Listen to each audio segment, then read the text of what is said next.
What is good, everybody, and welcome back to Party Chat, the companion show to the Dual Comm Podcast. If you missed the first episode, a few bits of housekeeping. All of the episodes are available on your favorite podcast services. Epos put in the time, saw the feedback, so subscribe to us wherever you like to listen to podcasts.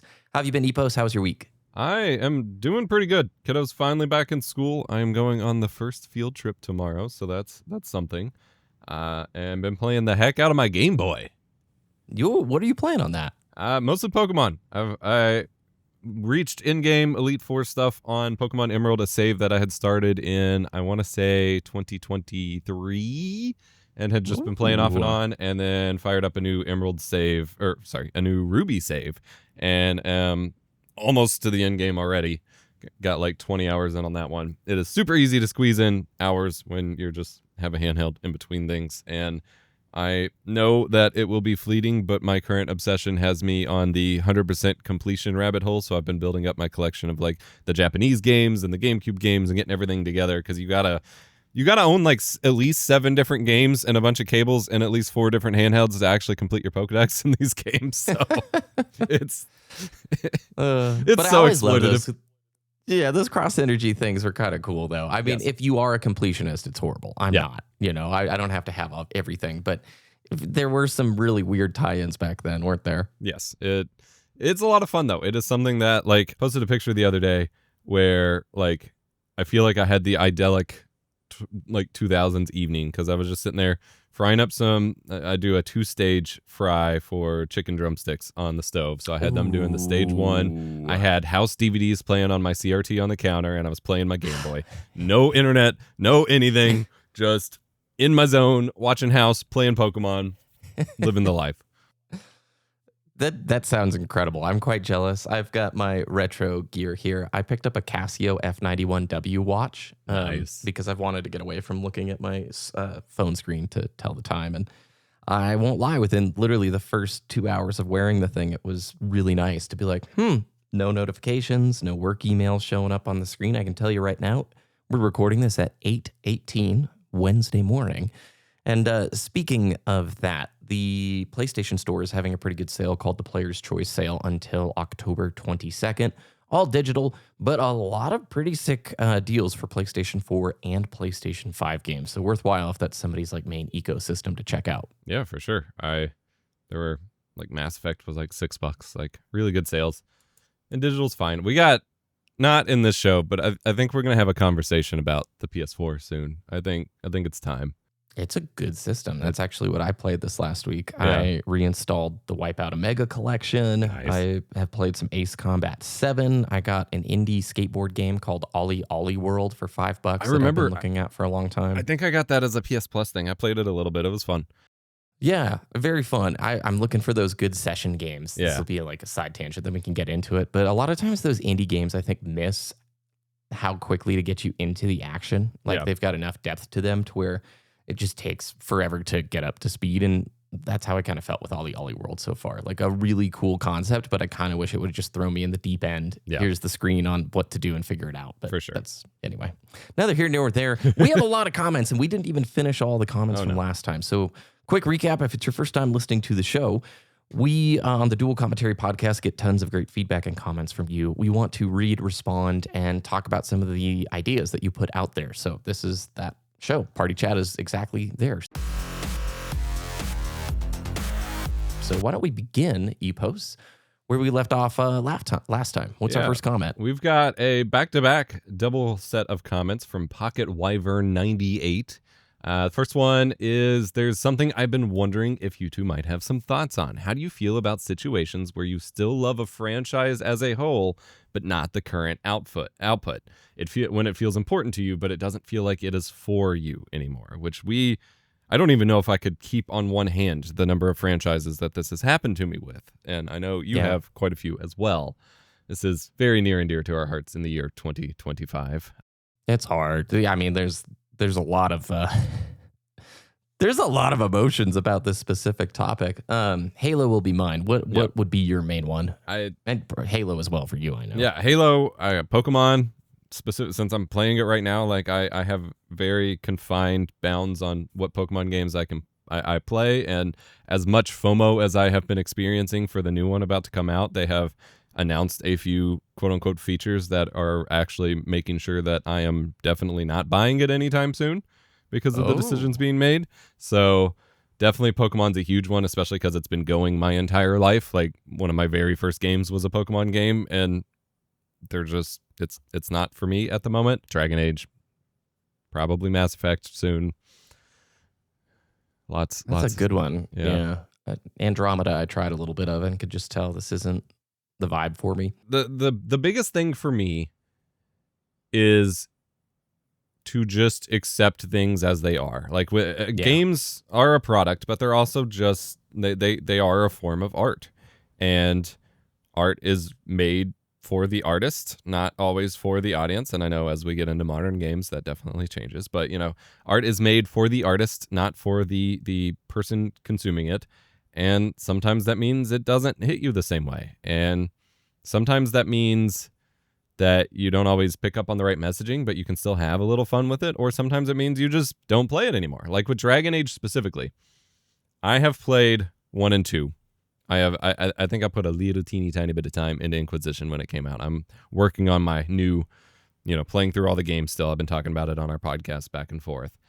And the big issue, like my wife has basically written off Veilguard. My wife's been a huge Dragon Age fan and just kind of wrote it off right away. Like, all the things you hear about it, it's like, yep, this is not a Dragon Age game. But I am someone who doesn't have quite as strong of an attachment to it overall. I still had my mind absolutely blown by Origins and playing through it and seeing the depth and the writing and the darkness in it. Incredible stuff. But then knowing what 2 has, I'm not on 2 in my new playthrough, but I played it back in like 2015. 2 is immediately a more shallow game. It's not as shallow as the newer one sounds like, but it's still a much more shallow game, immediately trying to appeal to the 2010s era console market, whereas the first Dragon Age game was a very hardcore PC game. And then it changed again with Inquisition and again with Veilguard. Like, a lot of games have their identity really shift every game. I felt the same. I think I just talked about it last podcast episode about Mass Effect. Whereas for me, the identity of Mass Effect drastically shifted from 1 to 2. And immediately I'm like, this is not the same game. And there's still lots to love about it. Still a great game. But like, a lot of the things that I loved about what made Mass Effect 1 Mass Effect is not there in 2. And so with games like that, I find it easy to kind of zoom out and take that perspective of like, okay, it's always shifting and you just kind of got to roll with the identity. But then we have games like Pokemon or Halo, where the identity was very strong and consistent for a significant part of our time with it. And then it shifts. And that feels more like a rug pull. That feels more like a, oh no, something's happening, something's wrong. And that's harder to deal with. And so for me, my choice is to either vote with my wallet by just not participating, or at least doing so on a very delayed method. I may eventually get that new Pokemon game, but I am not going to do it until I have a Switch 2, and I have no reason to have a Switch 2 anytime soon. And I'm definitely not going to do it on launch because they keep releasing busted Pokemon games on launch, and I don't want to encourage that. My voice means nothing in the sea of Pokemania that has resurged in the past few years, but for my own sanity, I kind of have to make that choice. With Halo, I'm just like, all right, Halo's probably dead, but I'm just going to be along for the ride because I love it so dearly. Like, Halo 5 is arguably my least favorite game in any franchise I've played more than one game of ever. And I can still, like, I'm probably going to go back and play it soon. It's been like 10 years. I'm going to go play it. Like, I can at least just be like, yep, that's not what I wanted, but it's Halo. And if I want more Halo, I will play it. So that's like the 3 strategies, I guess, I take depending on my investment level, my sentimentality, that kind of stuff. Yeah, this one's really hard. I don't have a definitive answer because like the emotions never go away. Like growing up, big reason why I still game is Halo 1, 2, and 3. And the memories of playing Halo 2 multiplayer on the couch with my good friend online with Xbox Live. And then Halo 3 and pretty much most of my online friendships like started in the Halo era from Halo 3 and Halo 2. And I think it's okay to be cautious to not associate your identity with a franchise. Yeah. You can like games within that franchise. You can like eras within it. But if you get too wrapped up emotionally, you can become eternally negative and cynical over something you have virtually no control over. And I think that's the hard part is everybody now has the megaphone to yell online and press the dislike button and do all these things that feel like you're moving the needle, and hopefully the franchise will like listen to the core fan base. But at the end of the day, if you don't want to just be miserable all the time, you kind of have to just celebrate the good times, remember them fondly, participate if you still can. Yeah. But then also be comfortable adapting and moving on is the only way I can say it. Because like with Halo, I love that franchise too, dude. But I have been disappointed from Halo 4 onward. And I've tried, there's like a full decade of the channel where it's that goal of trying to spread the message and be like, man, this is what it needs. This is all it needs. And it's so close. If they could just figure this out, have a content-packed launch, all of those things, it would be great again. But I'm telling you, it doesn't make a difference. No. Maybe it does with some mid-level devs, but the people who actually make the big sweeping decisions, the C-suite, like leadership stuff, their decisions are motivated not by fan sentiment for the most part. Like, especially if you're a part of a franchise where it gets inherited by a new leadership or a new team or another team or whatever. It's up to the objectives. If they're going to prioritize a new fan base versus the old fan base, you can see it in films. There's like the Star Wars fandom, right? A whole crazy world of people so super frustrated. I don't like the new movies that they made. I love 4, 5, 6 and the prequels, some of my favorite films of all time. And I just am not going to get a pitchfork out or give a rip. I can be disappointed if it's going in the wrong direction, but my energy, especially my emotional energy, is better directed elsewhere. And I think that's the only thing to say on it is your time is precious and your energy is precious, and you should not waste it on such a fruitless thing as being angry or upset about the direction of a franchise. If you can voice yourself in a constructive way, go for it. Yeah. But don't take up arms over it, you know? Yeah. It's human to be disappointed, maybe even a little hurt if it's that sentimental and they've really done something with it. But then, you have to move on. And the big thing, like, no one can take away the memories and the experiences you had with the originals, the games that you did like, whatever entry it was that was your favorite. No one can steal that from you. And in many cases, they can't, especially if it's an older game, they can't take the original games away from you in the first place. You can still get more value out of them. I'm going to continue playing the first 3, 4, 5, even 6 generations of Pokemon for my entire life. Like, they are games that I can endlessly repeat, go back to, find new ways to play, find new ways to enjoy, squeeze my love out of, and continue to, it won't be the same as playing them the first time, but I can still enjoy them. With Halo, I can go back and play the campaigns. I can invite people to play co-op with me if they want to. We have MCC still at the moment for enjoying a somewhat faithful recreation of the original. Obviously, matchmaking's a little not right anymore with how limited the player base is, but like MCC holds up pretty strongly in terms of being able to easily just jump in and play Halo.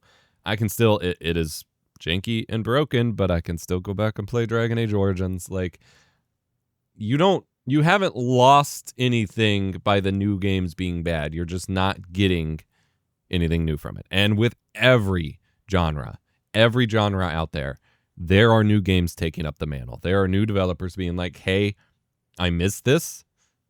I'm going to make something there. So whether it's an ARPG like Dragon Age, whether it's a first-person shooter, that market's a little messy, but there's still some love there. We actually got a comment that I didn't screenshot for this, but asking if we've played RoboQuest, which is apparently a shooter that is fun. I haven't actually looked at it yet, but there's at least something. Yeah.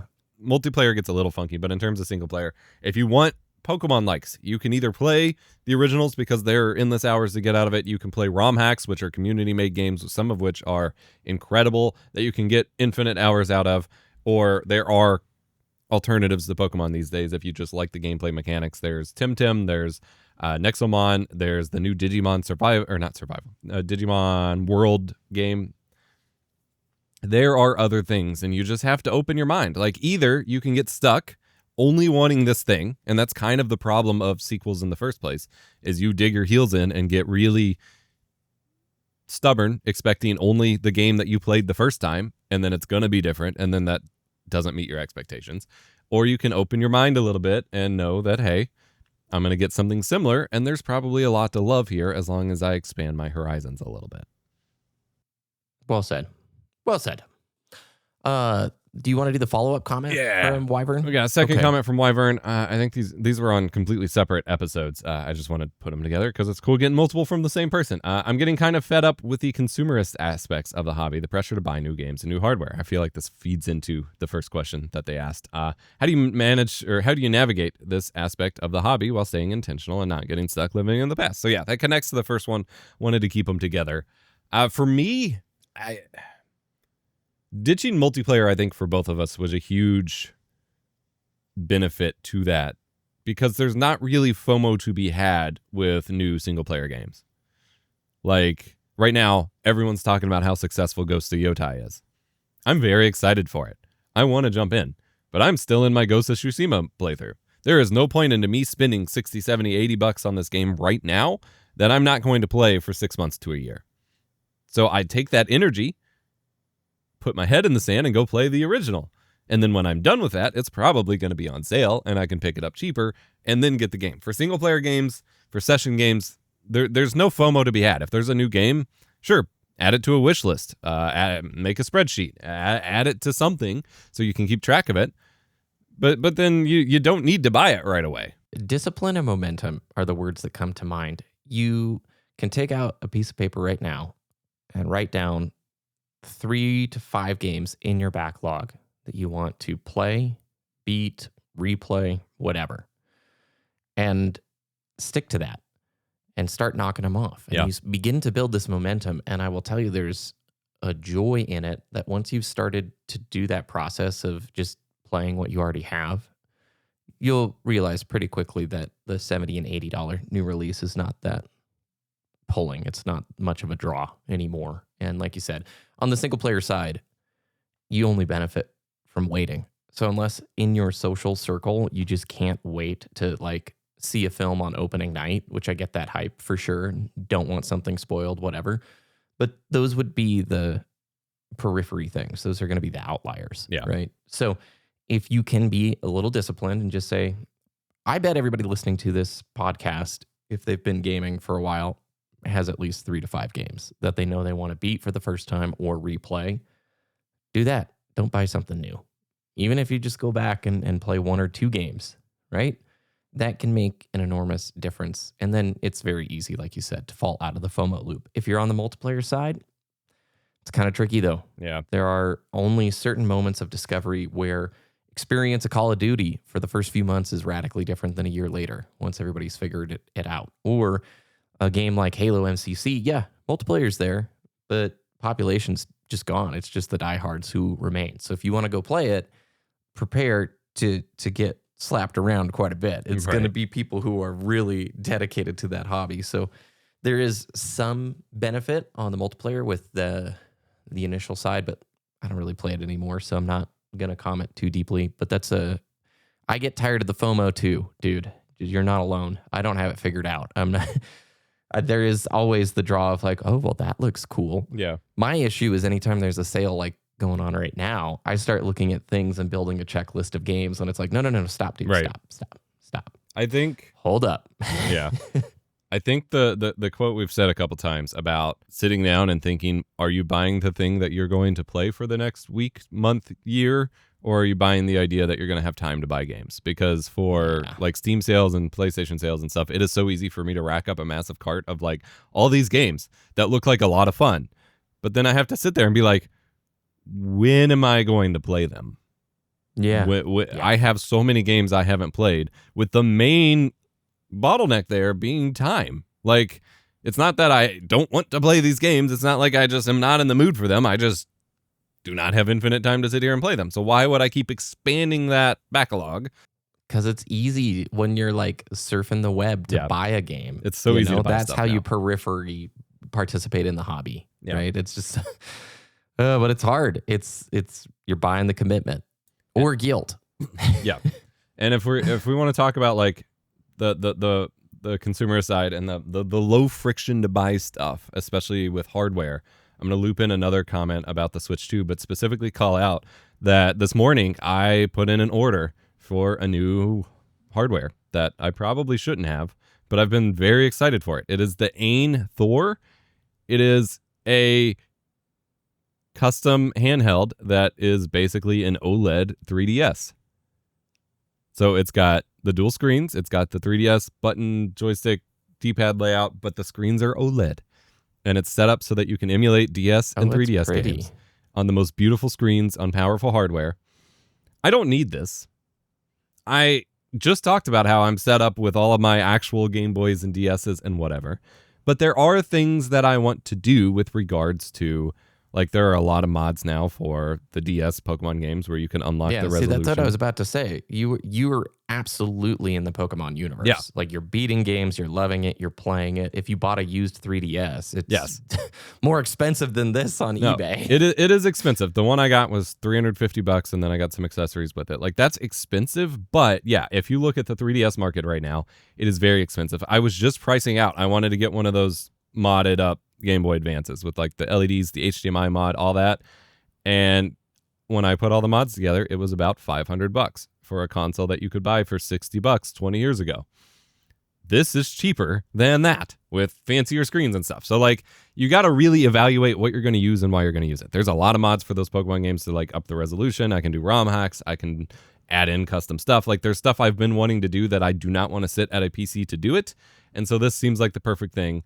But it was just low enough, and they had a clear purple one, which is I'm always a sucker for. Translucent purple cases on electronics is just like so easy. But, you know, there was low enough friction that I was able to just impulse buy it when maybe I shouldn't have, but I at least evaluated because I was already weighing my options there. I evaluated what I was actually going to use the most. And this sounded like the cool next step. Plus, I obviously get to make videos on it and, you know, milk it for that. So I just bought that. So then I want to reference this comment that I think you screenshotted from Straw Hat Monty 22897 that says, y'all talk the crap out of PC handhelds, but can't get down with the Switch 2 price. It seems hypocritical to me. But regardless, other than my disagreements when y'all talk about Switch 2, Switch 1, and some other stray things, I disagree with regarding the industry. I like these. I will say backwards compatibility on Switch 2 makes the $450 worth it to play Switch 1 games at an acceptable frame rate. For the backlog, Switch 2 is great because you're going through your existing Switch 1 backlog, but they run better. So I wanted to talk about that kind of decision because it's not just about the price with these things. It's not just about the raw value, because we did address last episode that you and I like to keep our consoles. We don't want to just trade it in and swap it out. We like to keep what we have. But also, the price was kind of the Switch 2 was an indicator of other things, of the higher game prices, the higher accessory prices, and the lack of value up front. To me, on principle, and I'm going to sound like a total hypocrite saying this with the handheld, which is why I wanted to call out the like incongruence here. Buying a new system purely on the basis of then being able to play the older system's games at a better performance is not selling me anything personally. I don't know about you, but like that's not why I buy consoles. I see, but that's a desire for me, like higher frame rate for Breath of the Wild, Tears, Link's Awakening, Echoes of Wisdom. That does make sense to me. I think like my summary is Switch 2 at $400 is probably the price point where I'm like, cool. Yeah. But no, I think it's just, I liked Nintendo a ton during the Wii era where they were the affordable option, along with, yeah, their software doesn't get discounts, but they're always fantastic on the first party side. But $450 for the base console, $80 for the premium games, $90 for the new Switch 2 Pro controller. Like, it seemed like a lot, but probably not in this astronomical place that Straw Hat is referring to. The screen is kind of lackluster on Switch 2, but I mean, here's, like, if you're enjoying the system, who cares what anybody else thinks, Straw Hat? For sure. Like, if you like it, I totally see the value there. If you get a big Switch 1 library and that's your ecosystem, sweet, be pumped. But don't worry about changing anybody else's opinion online. Like, that'll just be, there's always going to be people on the other side of the argument. And it's like a huge bummer if the energy is spent trying to win them over just enjoy, you know? Yeah. Like what I and we have described about our personal choices here with buying stuff, like that is where our current priorities and values are. There are a lot of people, like I'm assuming Straw Hat, that play the crap out of their Switch and are excited to just extend that. And that's perfect. That's the idea of the handheld that I just ordered was I play the crap out of my Game Boys and DSs and I want a beefier one where I can do more stuff. For me, I'm not a big Switch person. Like I bought it for Pokemon. Pokemon was devastatingly disappointing on the Switch. I have played a couple of the other games, but I still haven't even played Breath of the Wild in the first place. And I know you said, it is appealing to run Breath of the Wild at a higher frame rate and stuff, but clearly you aren't buying it just to do that, or else you'd already have it.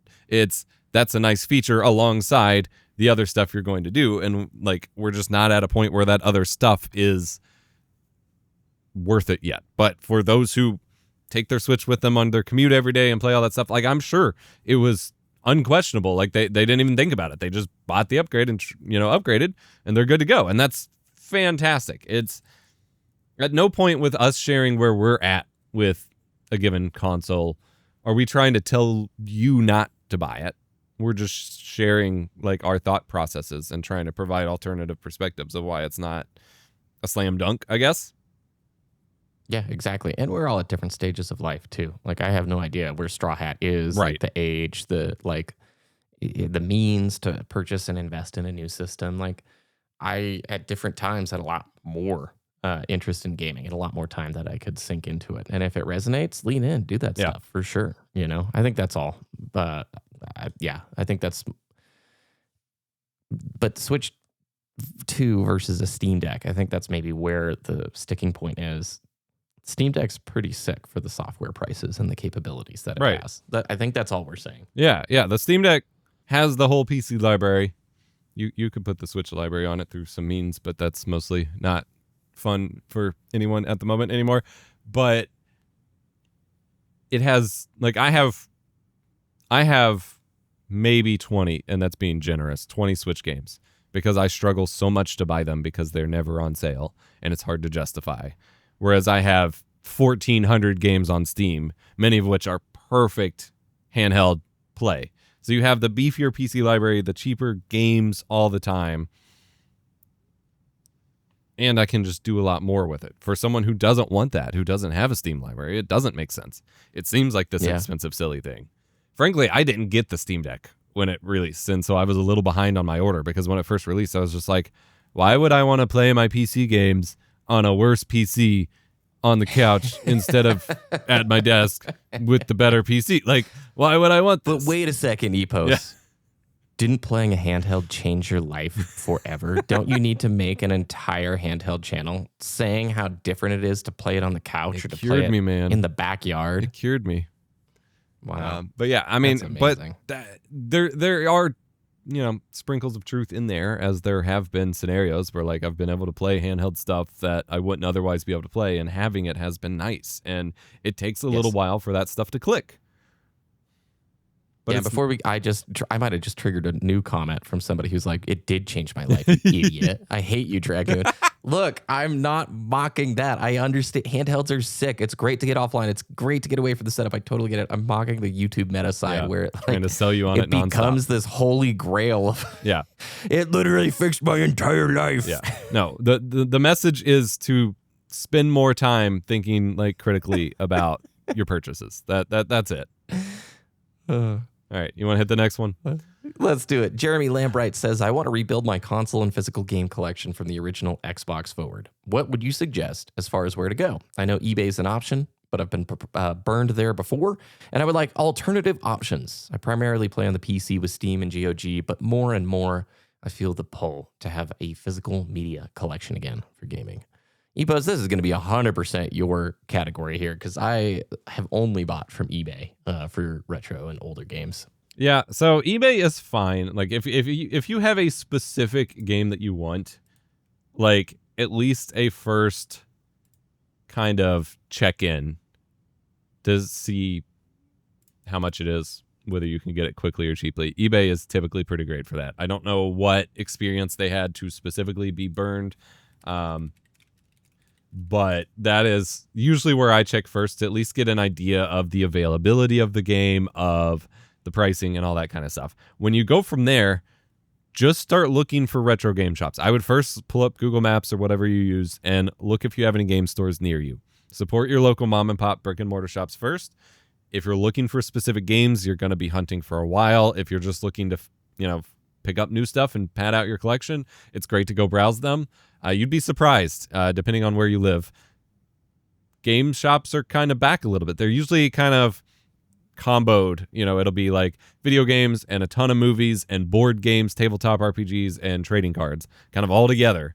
But you'd be surprised. I've seen more and more pop up lately after they all, like GameStop for like 10 years, absolutely just eliminated the mom and pop game shop market, as far as I'm concerned, at least in my area. Like, they absolutely just drove them out of business. And as GameStop has become less and less relevant, those shops have actually come back up, and nature is healing or whatever. If you're looking online, there's you can order from a lot of those shops online as well. So like Retro Island Gaming is one I frequent and order stuff from. That's where I got a couple of my extra copies of Pokemon from recently.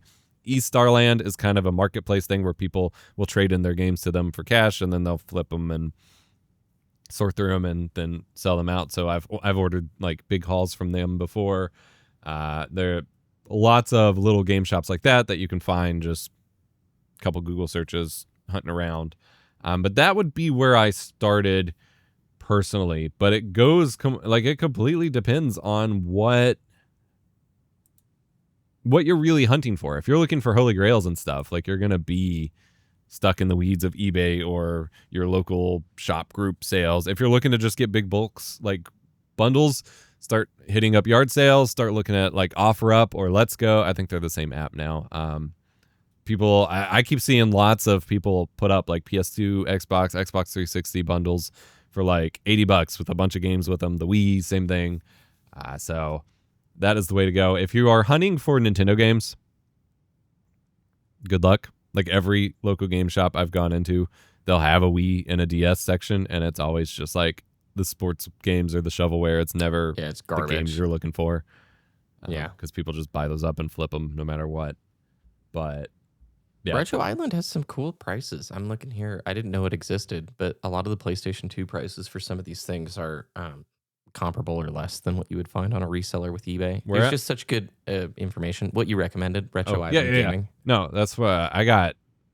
I will always prefer to try to buy these places first, because eBay prices can get insane. And I say to take eBay as a first reference, but then compare those to the retro shops, because often I will be like, okay, like, I was hunting for extra copies of Pokemon Gold and Silver. I pull up eBay and it's like $150, and I'm like, whew, all right, I gotta figure out how to plan for this. And then I grabbed mine from Retro Island. I think it was like $80, which is still kind of nuts, but that's just where the market's at now. But that's $80. I'm trying to pull up my receipt so I can get the exact. Yeah, $79.99 for Pokemon Silver, $78.99 for Pokemon Gold. And that is with a fresh battery and everything too. Like, they have cleaned it up, made sure it's in good condition, and swapped the battery so it's actually playable. Whereas with eBay, who knows what you're getting. Thankfully, the Xbox side has not really had the bump that the other games have had. Yeah. Xbox still feels pretty easy to collect for. It's held up pretty good. PlayStation 2 is all right. There's a lot of like big hitters. It's getting more pricey. That people are really going after. PS3 is really good right now. 360 is pretty good. So it just, like I said, it depends on what you're going for. PS1's in this really good spot where, unless you're going after like crazy holy grails, even some of the big cult classics are still very cheap. Like, I've picked up this past year, I've talked about on the other side of our podcast, I've gotten like Vagrant Story, Vagrant Heart, whichever one. Valiant Heart and Vagrant Story. I get those mixed up. Digimon World games, a couple others. Like, I've been surprised at how easy it's been to kind of fill out my PS1 collection. I kind of love. Yeah, I mean, Final Fantasy X is $20 on the PlayStation 2. Yeah. It's just wild to me how things have rotated back. You would think this would be a $2 game at this point, like bargain bin stuff. That's my favorite game of all time, by the way, so I'm not talking down on it. Well, best of luck, Jeremy. Let's move on to the next one. Nightmare's Kin. I think that's I5C at the end of there. Yep. Nightmare says, so I've always been a dirty console peasant because I prefer having physicals, but I'm seriously leaning towards getting a PC since my last one fried. anyone have any suggestions? I also want to mention in regards to not wanting to play at a PC when you use one for everything else. Sounds a lot like sleep hygiene and how it's so much better for you to sleep in a separate room from where you do everything else. Makes a ton of sense. That's a great comment. Yes. Ooh, PC stuff right now, Epos. You've got this one dialed. I will say yes, having separate areas for different, like, not tasks, but mindsets, like a creative area and a gaming area or a work area and your personal area. Separation of those things is hugely important for your mental health long term, especially if you work from home. But in terms of PC stuff, my brother-in-law is currently in search of a new PC as well, and it is quite the space at the moment. Tariffs and price hikes and new models. You're in for a ride. I will say NZXT and Corsair both have pretty solid, like, normal people pre-built PCs. There's a lot of bougie, like, pre-builders that'll do really artsy computers, and they're super expensive. NZXT and Corsair both have solid ones. If you're looking for, like, just a configurator to pick your parts and have them send it to you, I don't know what your experience is in terms of if you want to build or buy, but that would probably be my direction. I'd avoid the PCs listed on Amazon and stuff. Those are always kind of a mess. But specs wise, you're looking like whatever the modern, like, Intel i5 equivalent is. I know they're going with, like, Core Ultra naming and stuff, and then like a RTX 3060 equivalent graphics card. That kind of tier is going to take you a long way and not cost quite as much, but prices right now are a mess. So I will say, if you can find, using one of the configurators or whatever, a baseline of what you're going for, shop around a ton. Like, screenshot it, print it out, whatever you need to do to save that spec list, and then start really comparing what every system builder you can find will do. I will say, if you live near a micro center, you can go up there and they will, for, like, at least the shopping help, no extra charge. If they build it, it'll cost like $30 or something. But they will walk you through and help you pick out compatible components for everything, and they will build it there for you on the spot. And I think they have pre-builts too, but, like, pretty cool experience. They have nice bundles most of the time too. Like, usually you can get a good CPU bundle with a cooler and a board and save some money. Yeah, so they are like one of the best retailers to reliably get good prices on stuff. Newegg's kind of fallen apart in recent years. Yeah, I will say I encourage building. You helped me build my first PC in late 2016. And since then, I've built 4 for different, like, use cases and stuff like that. And the first time was incredibly intimidating. I almost went pre-built. I, like, chickened out at the 11th hour, and I'm so grateful. It really is something, if you are down to read, watch, and take a little extra time, that additional knowledge and understanding of your components in your system will give you so much more, not only appreciation, but just confidence in troubleshooting and knowing what to upgrade. And I mean, it's hard with PC prices right now because building a fresh set of hardware is very expensive. Yeah. But the software prices, if you're going to prioritize only games on seasonal deals like Steam sales, man, it's almost impossible to argue with the quality of games you can get for $5 to $10. Yeah. If you can watch a few guides, I will say, once you understand, like, part compatibility, that's the hardest part, is making, like, you don't want to just blindly buy PC components because they might not, like, you might not have the right processor for your motherboard kind of thing. That's the main one. But then once you're building it, the only really scary part is installing the processor, because you got the tiny pins and you got to line stuff up, and it's kind of high stakes, but, like, it goes really quickly once you, like, it's like a Lego. You slot it in and then you're done, but, like, it feels super scary. The messy part is also that part, because you got to put the thermal grease on if your cooler doesn't come with it. But then otherwise, like, as long as you're free of static and you're touching your metal case enough to discharge or whatever, like, it's kind of hard to break anything. It's just maybe you didn't plug something in all the way or something. Like, the stakes get very low once you get the processor in there. And frankly, I've built house furniture that's more complex than building a computer once you get the basic gist of, like, think about it like a piece of furniture. Like, you have your RAM, your processor, your graphics card, and your power supply. Think about it like your chair legs and your tabletop and whatever, and then it's a lot less intimidating. That's a great point. It's like Legos, but as long as you're down to be patient and read the instructions. I felt like after I built it for the first time, anybody can do it, and I do think that. But then there's also people who are impatient, who don't read instructions, who just rush. Yeah. So if you're that type of person, maybe pre-built's the play there. So speaking of Lego, I think I'm probably going to include some footage for the edit of this podcast. I finished that Lego Voyagers co-op game with my kiddo. Absolutely beautiful. Super short, but it's only like $20. So if you have anyone special in your life that you'd love to share a gaming experience with, prepare to tear up a little. But Lego Voyagers is great. Oh man, I can't wait. I saw that trailer added to the wish list immediately. Yeah. So I've been really waiting excited. for it for a few months. It's super cute. Our next comment is from Paul Alex 9428. Excuse me. I feel like mainstream games stopped being made for quote unquote fun during or shortly after the PS3 or Xbox 360 era. I know it's kind of a hot take, but just think about it. So yes and no. Like, I mean, we were there I worked at GameStop during the end of the PS3, Xbox 360 era, 2012-ish time frame. So, right at the tail end of it. And that was, the last couple years of the pre-2010s and then 2010 onward. That's when we got Day Zero on disc DLC and Horse Armor and all those kinds of things. I think a little bit of that is a little rose-tinted glasses, maybe. Oh, I battle with this. I think about it all the time. I told you before the show started, I boot up my PlayStation 2 all the time to play a snowboarding game called SSX. And I love it, and it's a ton of fun. And the idea of a session game that you just turn on, it's fun, you can get in, no strings attached, no giant narrative experience, no long journey for you to go on. It's just literally meant for you to have fun. And there is a line.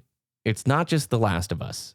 Big narrative, like immersive storytelling games were being created prior to that. Yeah. But let's just, for the use case of this comment, that is an important mile marker when this more narrative side to these larger epic adventures became pretty prevalent and developers started realizing there's an entire new segment of people who normally don't play games, who are maybe cinema viewers, who are going to start playing these things. I was watching a clip from Stephen Yeun from The Walking Dead and a bunch of other stuff, and he was talking about The Last of Us, I think. I could be wrong. Maybe the clip I'm mistaken on, but it was one of those larger narrative games and just talking about how incredible the performance was. And from that point on, you start to see a different direction where, like, the era you're describing when you were working at GameStop, I feel like they were making games and marketing them for enthusiasts, for gamers, for people already like immersed in the medium.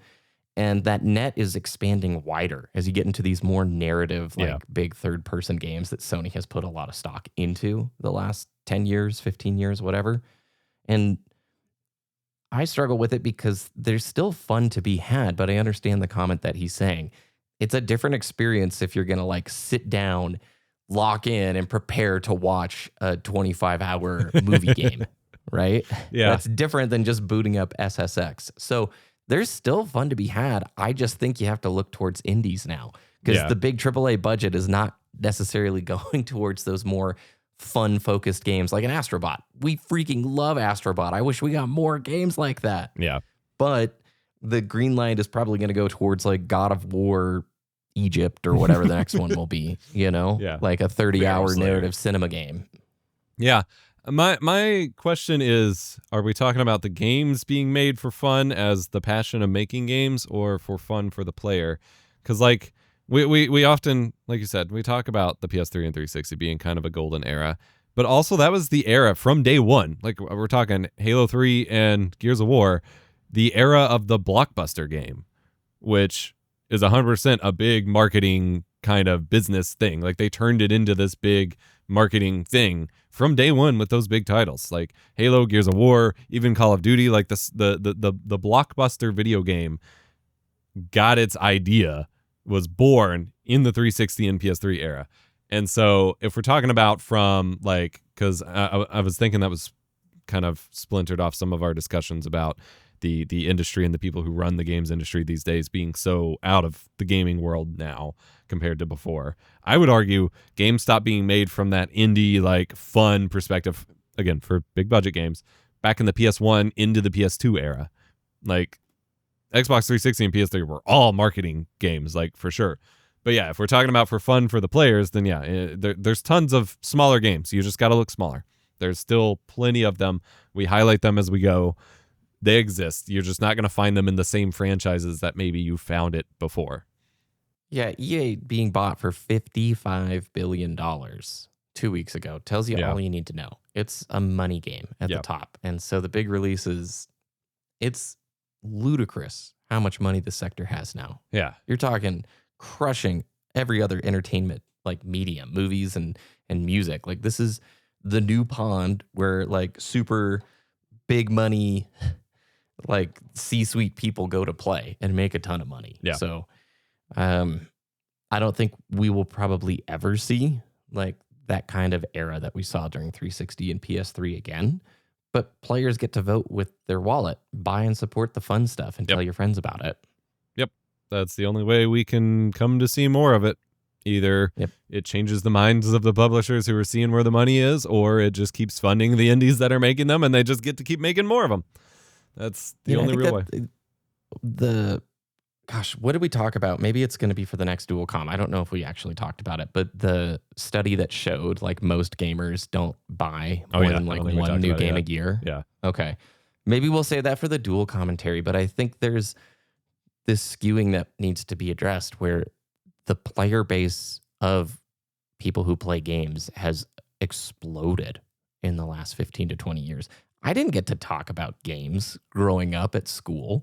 Like it was not accepted and cool until like late high school when it was the Halo years. And even then you knew the subset of people who were into games. You know what I mean? Yeah. And now like everybody plays games. That's not that doesn't feel any longer like a niche. It's just a thing. Like everybody has touched Candy Crush on their phone or something like that. Right.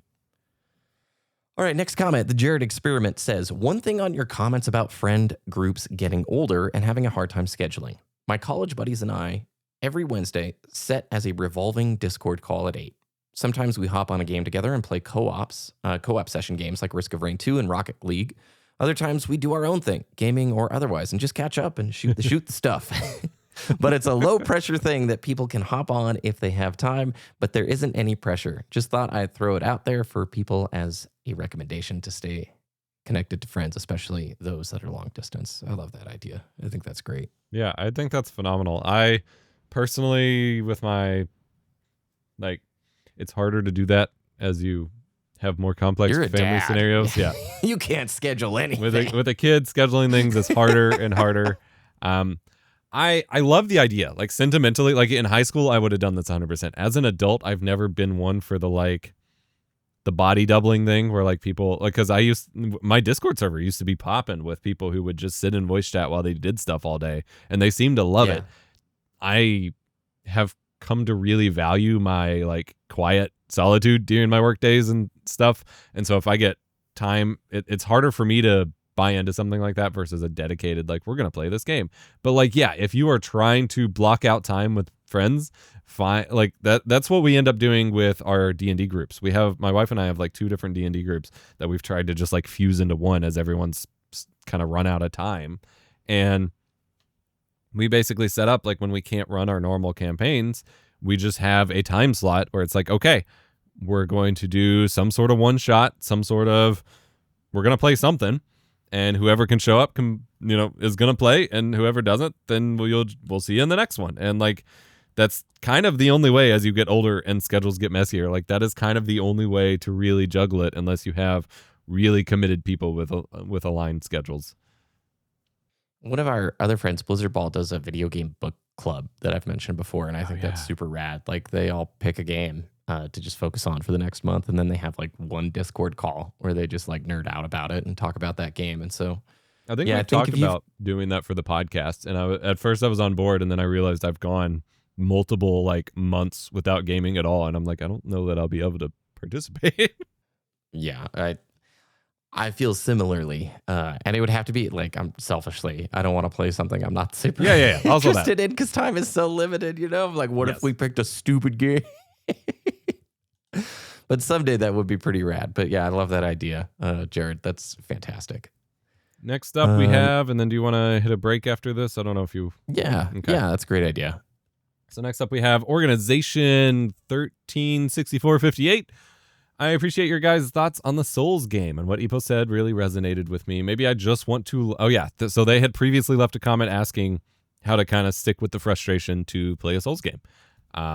So they said, what Epo said really resonated with me. Maybe I just want to like the game because a lot of people in my life say it's a phenomenal series, and I just couldn't get into it because I was so frustrated with it. I might not have been in the right headspace for that kind of game, and that's okay. I've been playing through a randomized Nuzlocke of Pokemon Black. Yes!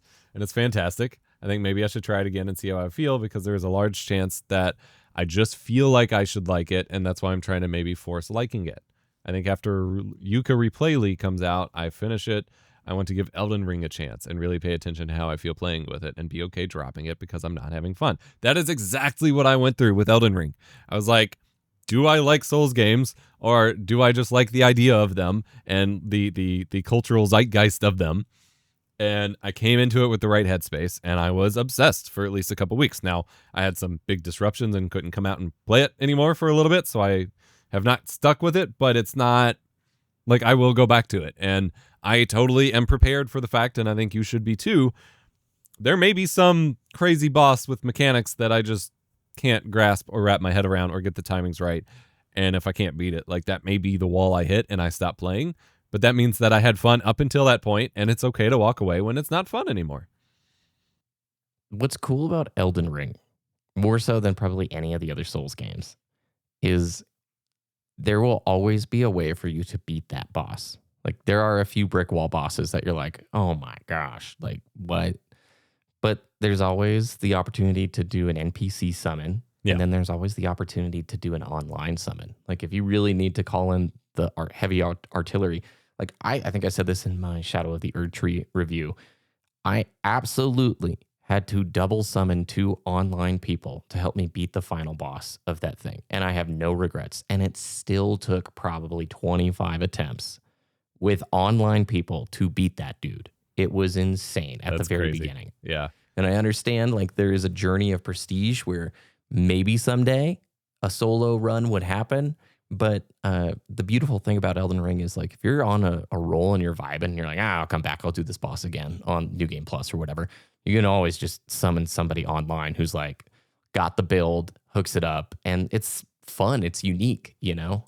Yes, that has been my experience so far, even with the bosses I have beat. And if you are playing on PC, I don't remember if they mentioned it last time, there's also there's just a straight up seamless co-op mod if you just want a buddy. Like, if you have people in your life that are enjoying the heck out of it, they probably are really good at the game and have played it a few times, they could just run it with you and bring you alongside. Like, that sounds super fun. Yeah. I would love to do that. There are so many games growing up that, like, I just couldn't figure out as a kid that I just sat with someone else as they played it, and I got to experience it as best as I could, and those experiences still meant a lot to me.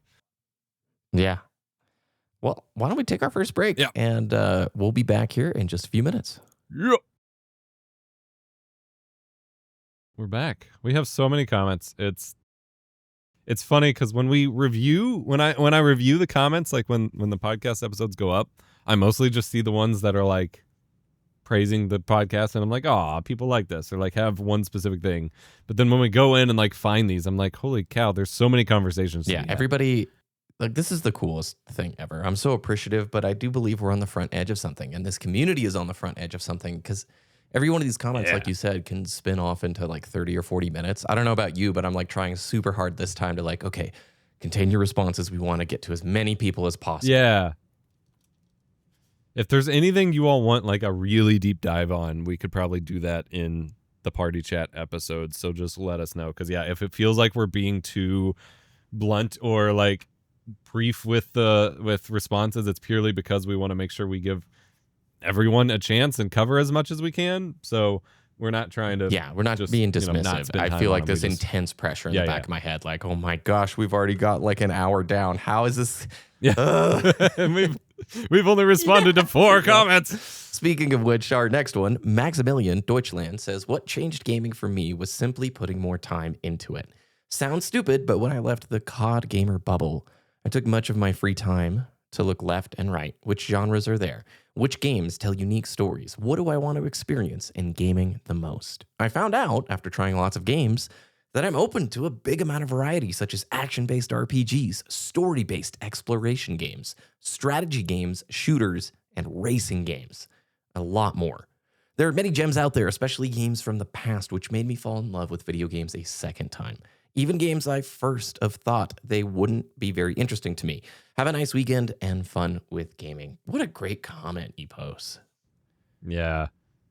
Dude, this is the light at the end of the tunnel that we've described with this whole process of ditching multiplayer. And it kind of highlights the kind of insidious effect that can happen with current multiplayer gaming, especially, but like the marketing and the time abuse, for lack of a better word, where they try to just cannibalize all of your time and attention.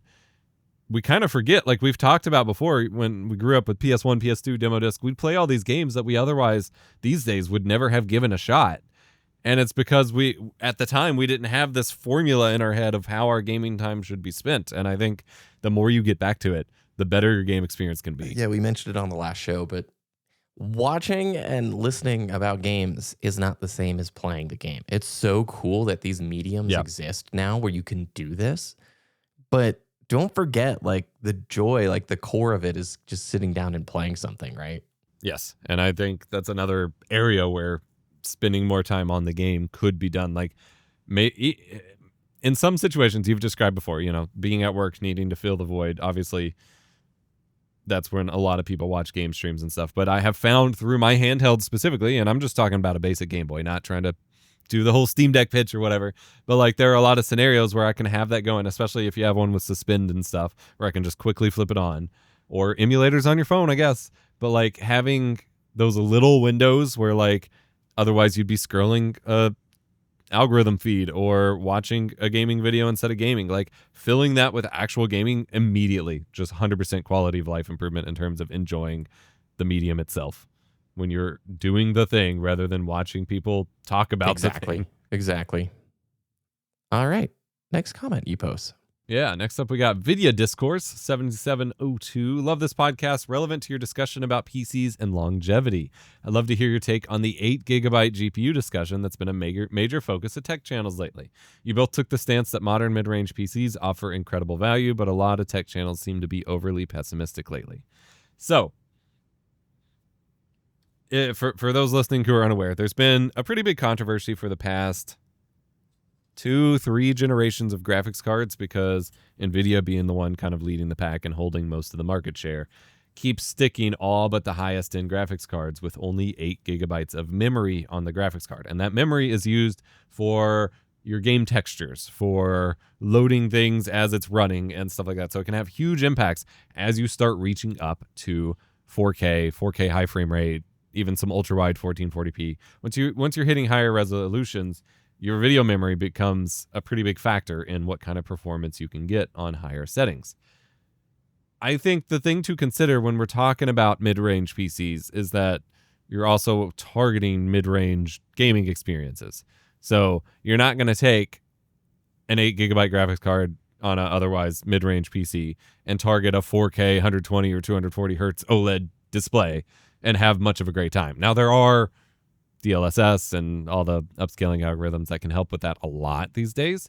But like, you're not going to get that. If you're targeting that, you need a high-end PC to go with that. Like, it's just the congruency of what you're targeting.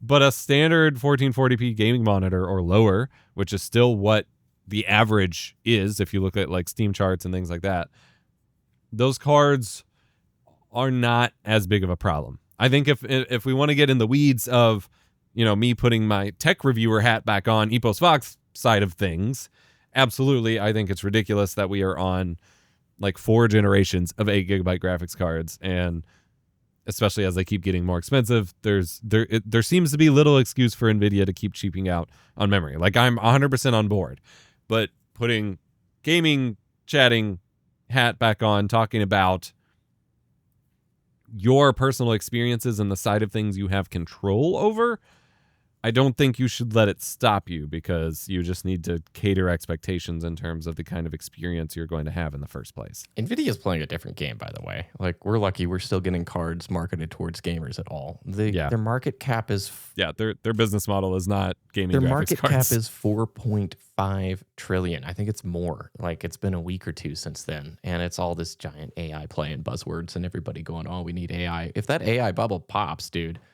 NVIDIA is toast. I can't remember. I'll try and find it here in a second. But the portion, I think NVIDIA is in NASDAQ, but like the portion of that sector NVIDIA occupies is so massive. It's terrifying. If anything ever happened to like nuke their gains, like an AI bubble being popped,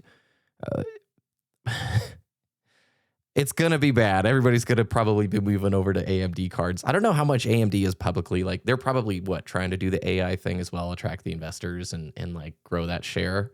They are a little bit, especially because they're in the console hardware ecosystem. Like, they just had a big announcement with Sony about their partnership for the next X number of years or whatever.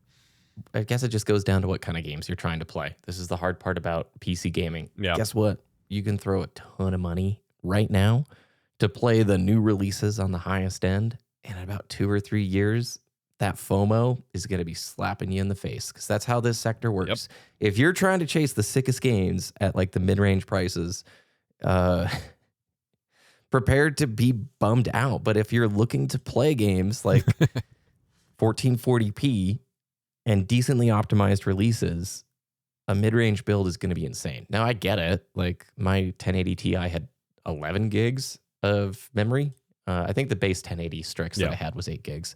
But yeah, this is not as friendly a space for PC builders as it was 10 years ago. It is, you're looking at a lot of pricing dynamics and shifting things now where it's friggin' expensive. So I don't know. I think everybody wants to have, like I do, anytime I do an upgrade to my system, I'm like, well, I want to future-proof it as much as possible. I want to put the money in. I want it to be good. But realize within like 2 years, you're not going to be playing the next thing at the totally toppest, highest settings, because they're going to come out with some new technology. Yeah. It'll be RRRTX, which you'll need the 70 series card for, and all your 40s and 30s. Sorry. Sucks for you.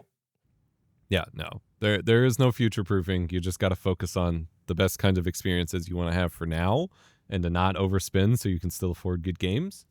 But I think there's a lot of parallels to the gaming publisher scene in that PC gamers are buying PC hardware, but they're not necessarily the target market of the company's bottom lines anymore. Like you mentioned with NVIDIA, even Mac for like, Mac is the creative platform still, and it's what I'm using, but like they just announced today their M5 chips, and they specifically announced it as having a 500% AI performance increase or something. And it's like, what end user of Mac desktops are caring about their AI performance? Yeah. No one. But like that's just where the money is, so that's what they're building for, even if it doesn't benefit you as the user expecting X thing. So you just gotta build expectations accordingly, and like I said before with the PC part shopping, just like shop around, just don't overspend, because it will not pay off. NVIDIA is 14% of the NASDAQ. So the NASDAQ 100, it's the 100 largest non-financial stock companies, right? Nuts. Almost 15% is in one company. I mean, the FANGs, the Facebook or Meta, Apple, Microsoft, Amazon, Alphabet, all those, they make up almost half of the NASDAQ. So like if they took a header, the whole thing goes down. But one company being 14%, that's just crazy. And it's like, the AI thing is a whole nother discussion. So we'll save that. That has nothing to do with the show. I don't know. There's reasons why the graphics card market is so funky. And a lot of it isn't down to them building cards for gamers anymore. Yeah, no, 100%. As an alternative way, I am having trouble navigating this Google Doc with pictures. I wish in 2025, word processors had a better way to move your text cursor. I got the next one. Somehow it's still a problem. So we had back-to-back comments about the Steam Deck, which is, I guess, a recurring theme for this episode. So we got one from Phil Gathani 1. which you can read, and I will hit the next one. I don't think you both realize how good the handheld market is right now. Steam Deck can even run the latest God of War. Most Sony games run playable on the Steam Deck, and there are even more powerful handhelds already. I don't think I'm on the opposite side of that. I don't know what comments we would have said that indicated otherwise. So yeah, we're in solidarity with you.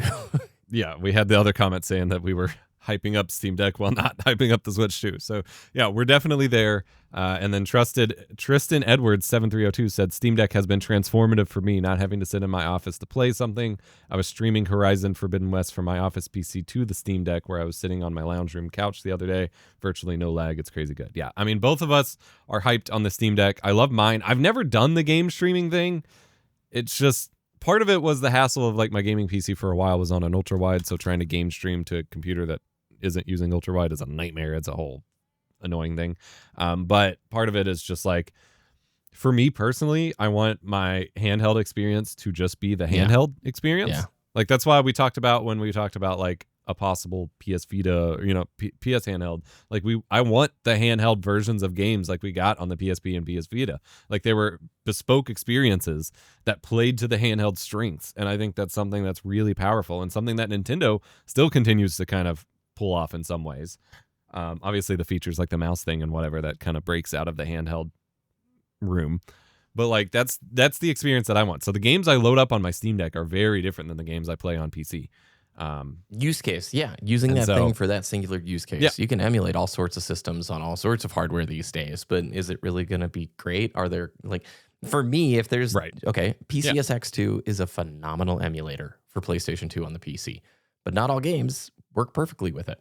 SSX 3 has a feature where when you go in the air and you do tricks, it like dims the music. It's got a really cool system in the engine that, like, the song itself, they have the individual stems for, and the way that you progress down the mountain, the tricks that you do, it plays stems at different times. Doesn't work on PCSX2. Cool. So I'm sure if I dug onto a forum, somebody has patched it. And Dragoon, you fool, that's such a simple thing to fix. But I'd rather just play it on my PlayStation 2. It's right over here. Get that real deal experience. So yeah, Steam Deck seemed great. I think PC handhelds is clearly the direction that much of the industry is going to move towards. Xbox is now making their super pricey, crazy thing. It sounds like the rumor is PSX will have a SKU that is dockable, right? And has potentially some handheld stuff to it. So yeah, it makes a ton of sense. Yeah. I am very much not, you just put up a video really recently at the time of recording about missing the experience of having just like the one console that you were loaded up on and simplifying the experience. For a lot of people, like especially the first comment from Phil, like that is their system. And so they will play the latest God of War and everything on it. And it is that ultimate system for them. And that is phenomenal. Like that is a huge value. I don't knock it one bit. For me personally, as someone who is scattered in my gaming experiences, I am not going to play God of War Ragnarok on the Steam Deck or Cyberpunk on the Switch 2 because the experience is going to be so compromised compared to what I have available on a full-fledged PC or on my PS5. Like, I know that it can run it. I've also seen the videos of it, and I know, and I've played similarly intense, actually far less intense games. Like my Marvel Midnight Suns game, the like little Mass Effect Persona-like game in the Marvel universe. It is something I play a lot on the Steam Deck just because it's so casual, but the experience is so garbage, and it's like a UE4 game. It might be UE5, but I think it's UE4. Like, it is as rough as it gets, and that is nowhere near as intense as something like God of War. And so it's fine because the game doesn't need a frame rate to play. God of War does, but like it's fine. But like a big blockbuster quadruple A game like that is one I want to experience in its full glory. So since I have these other options available to me, I'm just not engaging with it there. It doesn't mean that I don't know that it's capable of it. It's just not for me. But for everyone who has it and who wants it to be their whole system, I've seen people play through all of Elden Ring on the Steam Deck. I've seen people with the new Switch 2 playing through the Dark Souls games on it and stuff. And it seems like torture to me, but like when it's what you really want to game on, like it is such a good value to just have everything right there locked in on that system. And you can load it up with all your plugins and your SD card games and everything. And like I've seen people with custom launchers and all their emulators, and it looks beautiful. It's just I've really got to segment the things that I play, or I get too overwhelmed. Very wise. Next comment, Silenced Lamb 69. I want to play a Just Cause game, but I can't start with the first one simply because I'm spoiled on current graphics, and I can't get into something new to me. Yeah, don't play the first one. If it's older, I have to play the newest version of something. If I like it, I'm able to play the old titles. So should I play Just Cause 3 or 4 first? This is an easy one, dude. 3. Don't even touch 4. 4 is not the vibe. Look, Just Cause 2 and 3, they are the ones you want to play. Very simply put, incredible destruction simulators. Both are great. 2 is still the preferred, I think. I know if you're like really hung up on the graphics, like the gameplay is the most fun in 2. 3 is great. No, graphics are still great in 2. Yeah, if you're on PC, like, I mean, they look. What was Just Cause 2 on the 360?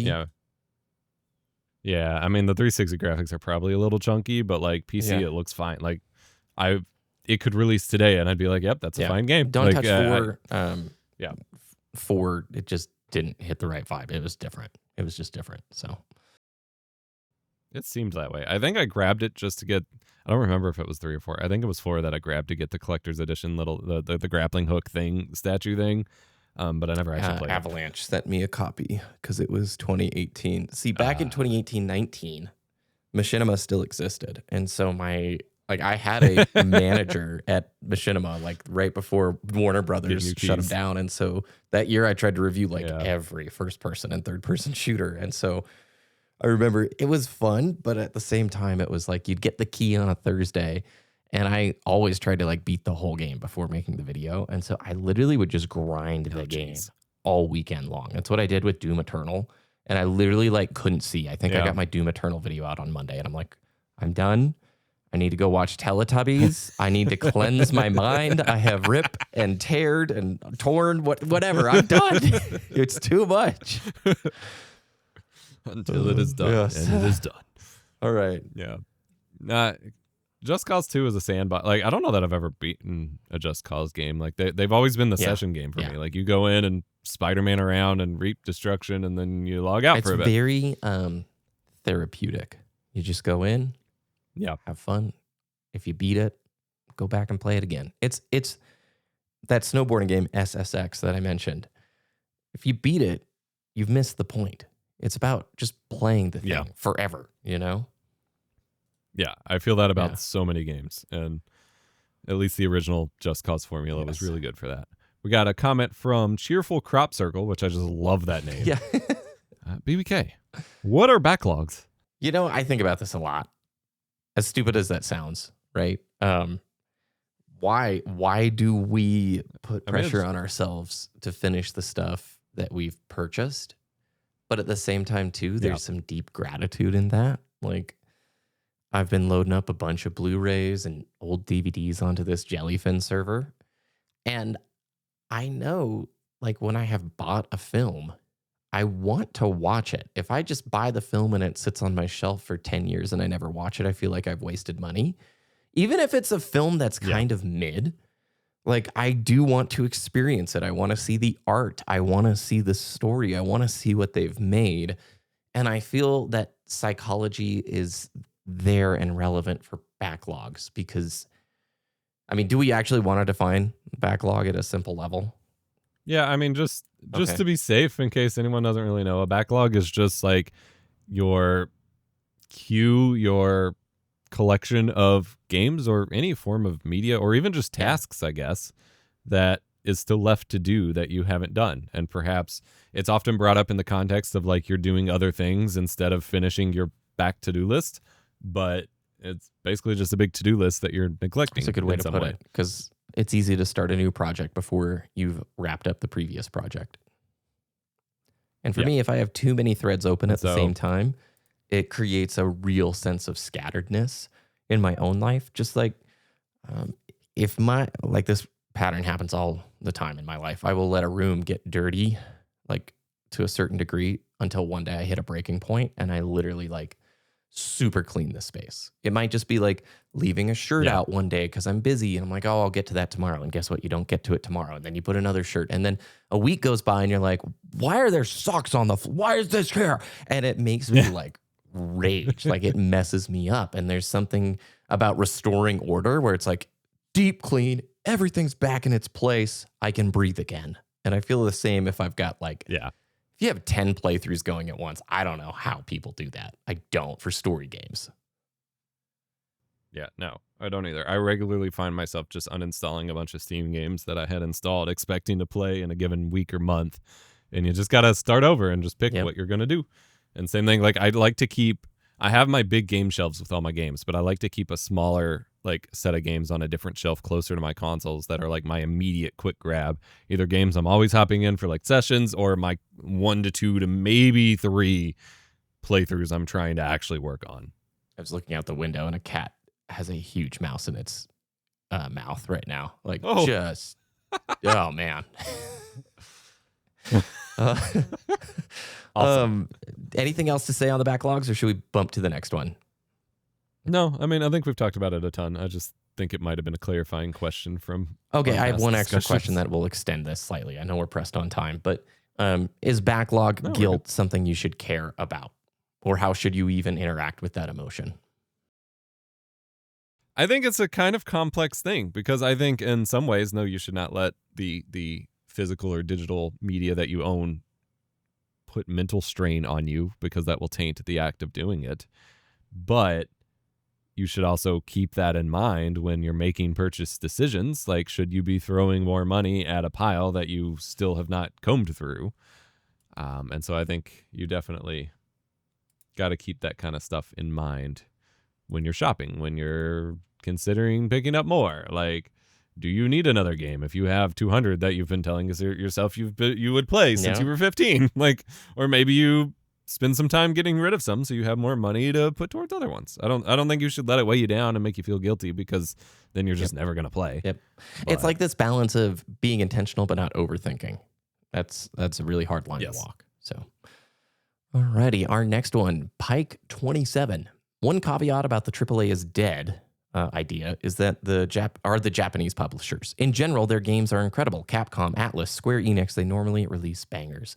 I feel Western AAA is what is out of touch with the gaming community. Feels like a cultural difference. Yeah, I fully agree with that. Persona 5, I just finished Final Fantasy VII Rebirth. I started Remake. Capcom has just crushed it the last probably 7 to 8 years. They are making sick video games with new tech and just awesome stuff. I fully agree with that. If you're bored of AAA or that concept, I would agree. Japan has been putting out such sick games lately.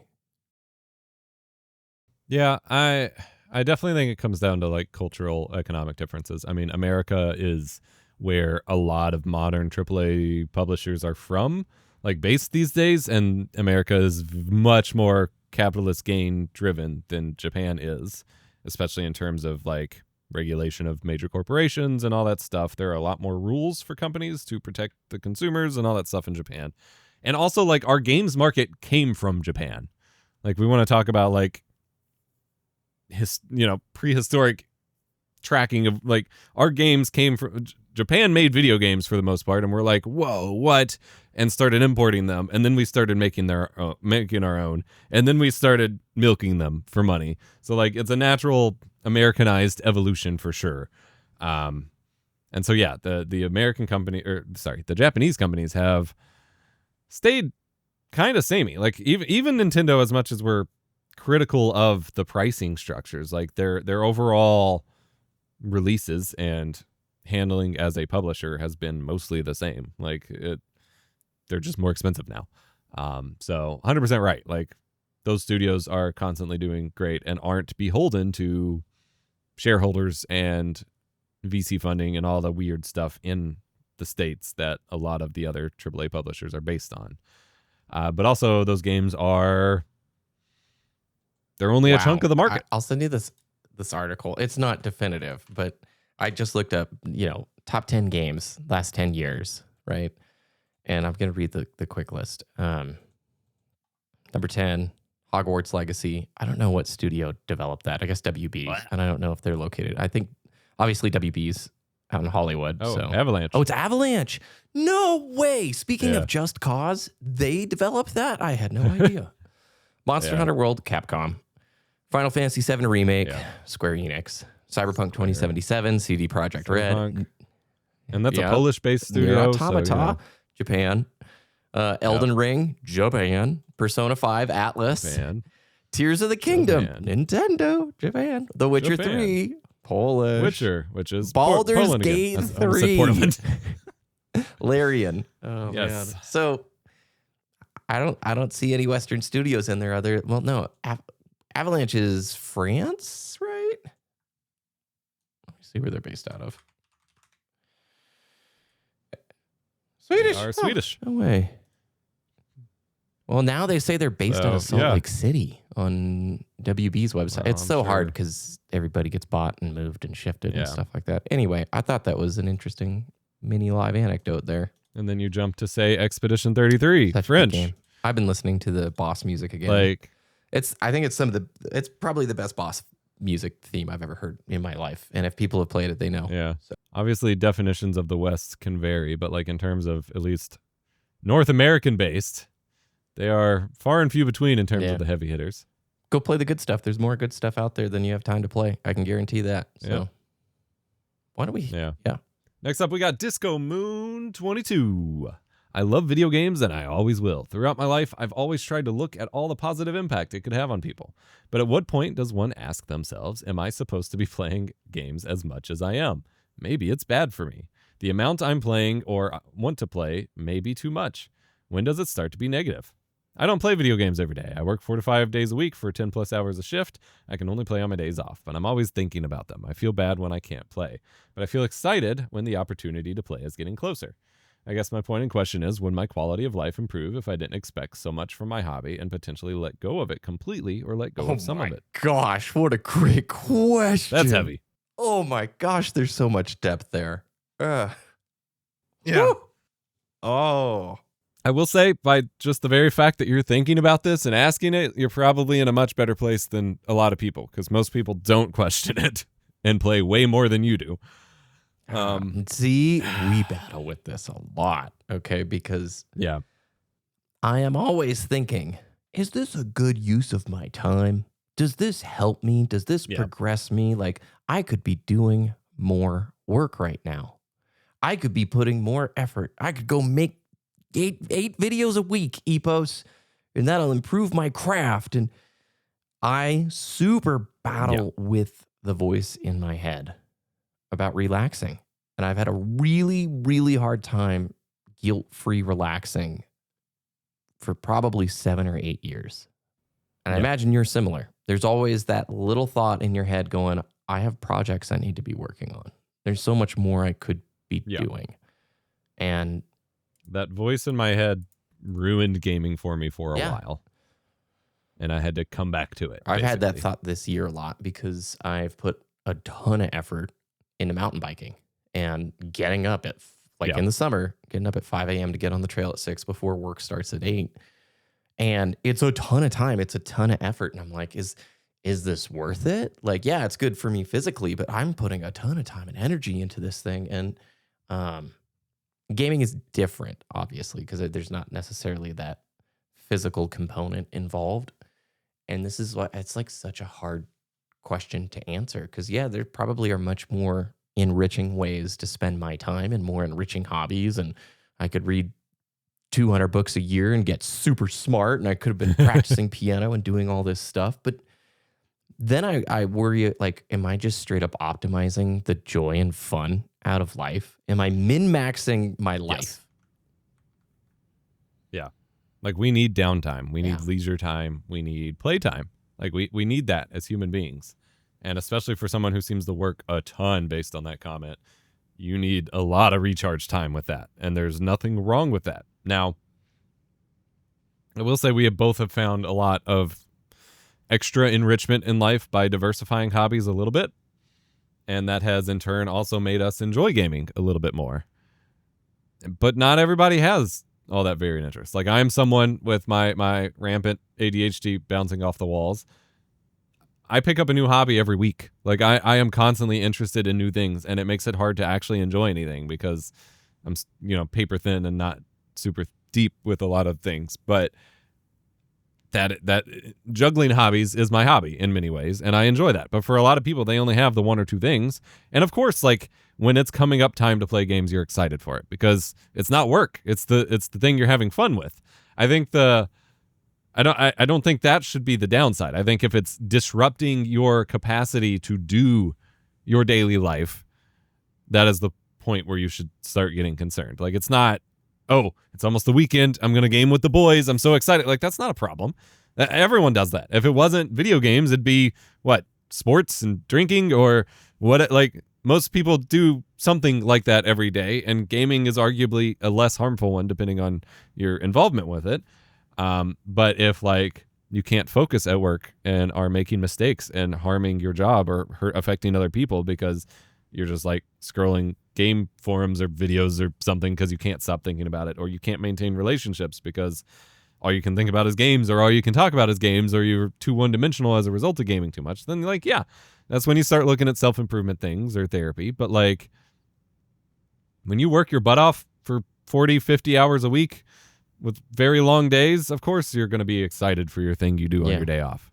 I mean, heck, even on my days where like I literally play games for my job in a way, I look forward to then going and cooking and like getting to craft my fun pasta experiment of the week, or going out for a hike and taking photos. Like I'm really excited the more that comes up and I start getting my little photography bag together or whatever. Like that's normal. I don't think anyone who has a day job, especially one that seems that intense and limits their gaming around that, really has anywhere to be concerned, unless you are feeling like, are you feeling something is lacking in your life? Are you feeling that you're missing out on something, or that something is being hurt because of your investment in games? If so, then that's time to evaluate that. But if you're just asking because you do a thing and you've probably heard too many voices of all the moral panic about games are bad and corrupt your brain, this speaks so personally because a year and a half ago, I've told the story 800 times, so everybody who's heard it, I'm sorry, but I stopped playing multiplayer games. And this channel and my interest in gaming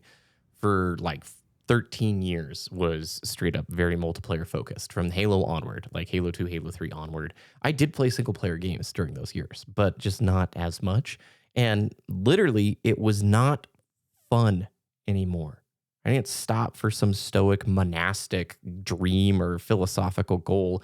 I just recognized my time is limited and I am not having fun playing this stuff. Why am I playing it? And so you, at the end of the first paragraph, you say, when does it start to be negative? It started to be negative when I stopped having fun, when it stopped recharging me, when it was this weird mental obligation where I would just get on to play ranked Halo Infinite because I wanted to just, I guess, push that rank up. I wasn't having fun. And so I think if I had continued to keep playing stuff that was making me miserable, not recharging, not refueling, then that would have been very negative. And I love what you highlight, Epos. The concept of the feelings test extends beyond just the realm of like a media that you're consuming. If you're feeling like this pull or desire, like something is missing in that day-to-day life, and you're filling distractions up instead of taking steps towards what that next thing potentially could be, your level of awareness of it, Disco, I think you're in the clear. The fact that you're listening to yourself and you're being intentional to this degree so far,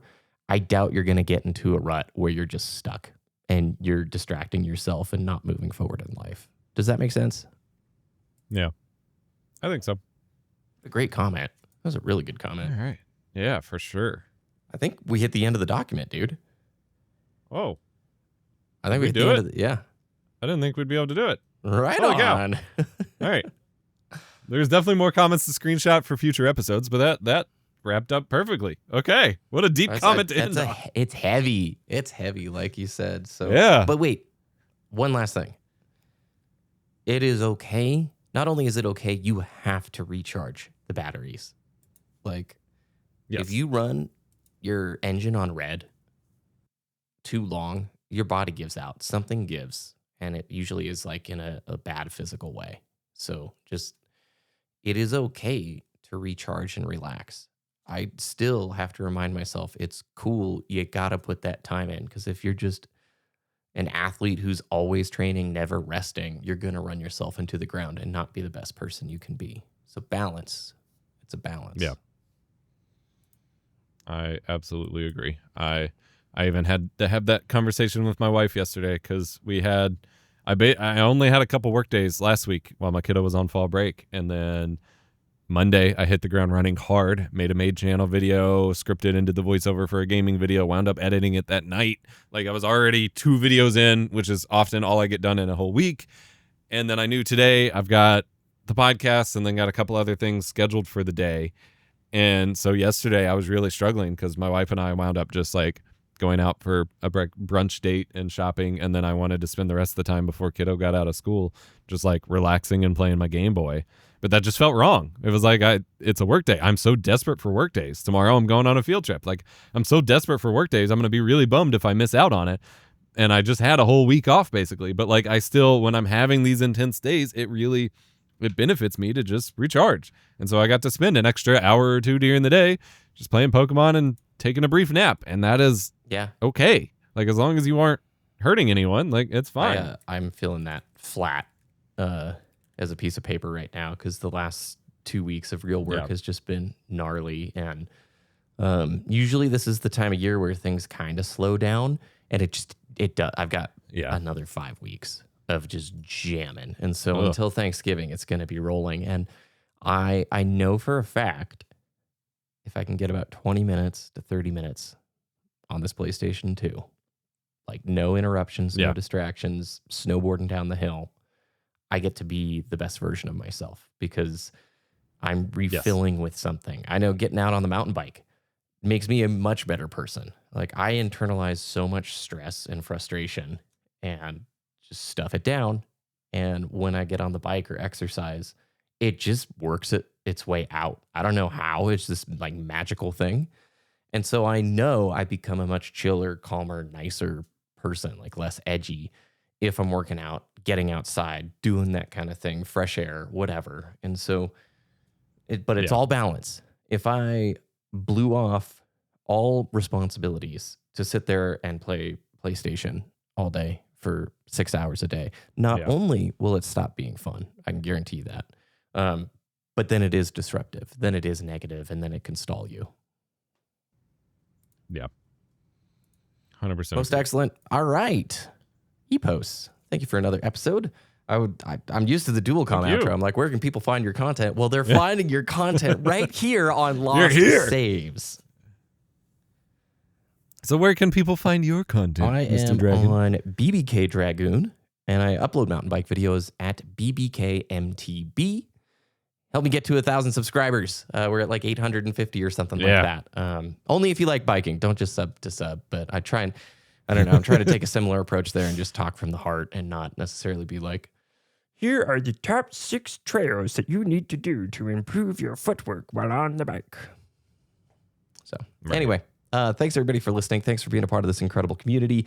You can follow this podcast on all your favorite podcast platforms. Links will be in the description below. And if you haven't heard our main show, the Dual Commentary Podcast, the links to that will be down below and also on the podcast platforms as well. So thanks so much. Yes. Thank you. You did all my work for me today. Have a good one, and we'll see you in episode 3. See ya.